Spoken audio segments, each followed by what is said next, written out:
Olá, queridos colegas e tutores. Hoje estou gravando esse vídeo para falar um pouco sobre a educação na Primeira República, um período que vai de 1889 a 1930. Bom, em meio a grandes mudanças que ocorriam no cenário mundial, como a Revolução Russa e a Primeira Guerra Mundial, no Brasil se dava a proclamação da República em 15 de novembro de 1889. No caso, era o fim da monarquia e o Brasil adotava o federalismo. Essas transformações, claro, tiveram eco na educação. Foi então que surgiu a ideia de acessibilidade da educação, uma educação democrática e para todos.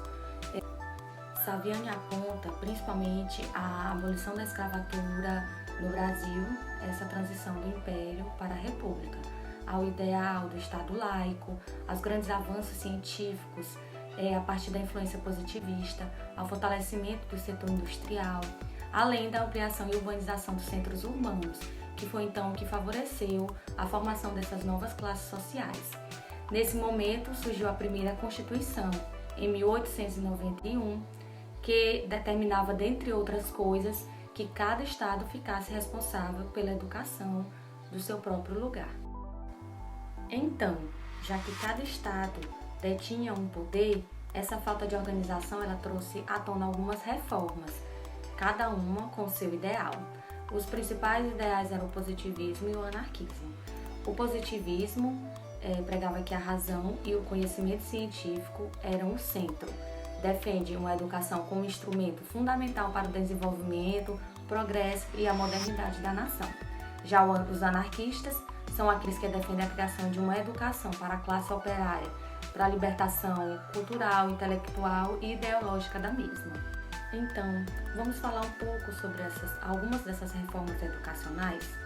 A primeira delas foi a reforma Benjamin Constant, de 1890, ele que foi o primeiro-ministro da Instrução Pública, o que hoje vemos como Ministério da Educação. Ele tinha ideias positivistas, era adepto ao filósofo francês Auguste Comte. Ele propôs algumas mudanças no ensino primário e secundário, no caso do Distrito Federal, e ele focou em disciplinas científicas e defendia um ensino gratuito, laico e livre. A reforma Rivadavia-Correia, de 1911, ela ficou conhecida como a reforma que desoficializou o ensino brasileiro. Alguns destaques dessa reforma são o ensino, que passa a não ser obrigatório, e os diplomas que são abolidos. Agora vamos conhecer um pouco sobre a reforma Carlos Maximiliano, que foi em 1915. Esta talvez tenha sido a reforma educacional mais inteligente da Primeira República.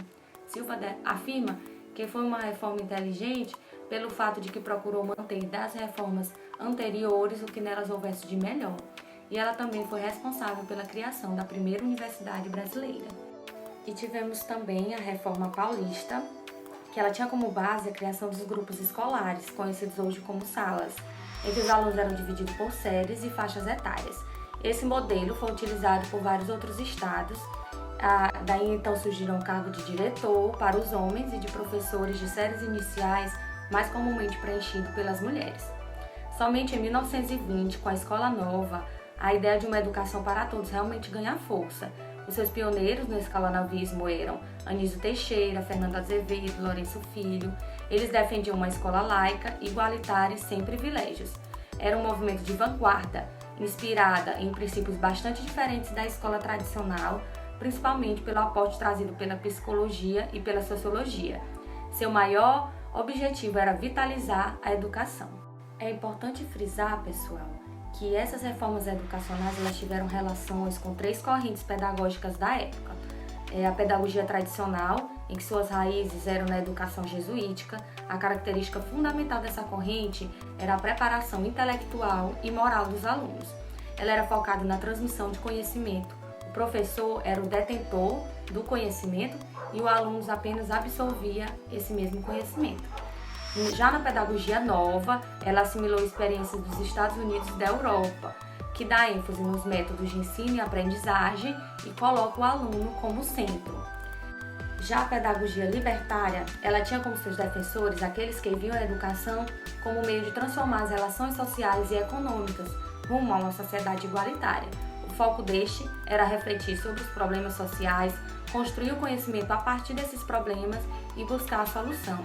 Neste caso, essa é a que mais aproxima o aluno da sua realidade.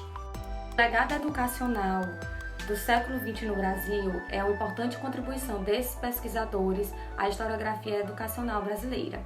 Além de sugerir diversos questionamentos oportunos acerca da constituição e consolidação dos modelos pedagógicos adotados no Brasil, revela as condições materiais e os agentes históricos que proporcionaram tal realização, os processos de democratização da escola pública, a promoção de um projeto cultural de racionalização da escola primária, de transformações da realidade profissional dos professores, sendo eles homens e mulheres igualmente humanos, com desigualdades socioculturais, e a introdução de novos métodos de ensino e aprendizagem do aluno e profissionalização do docente.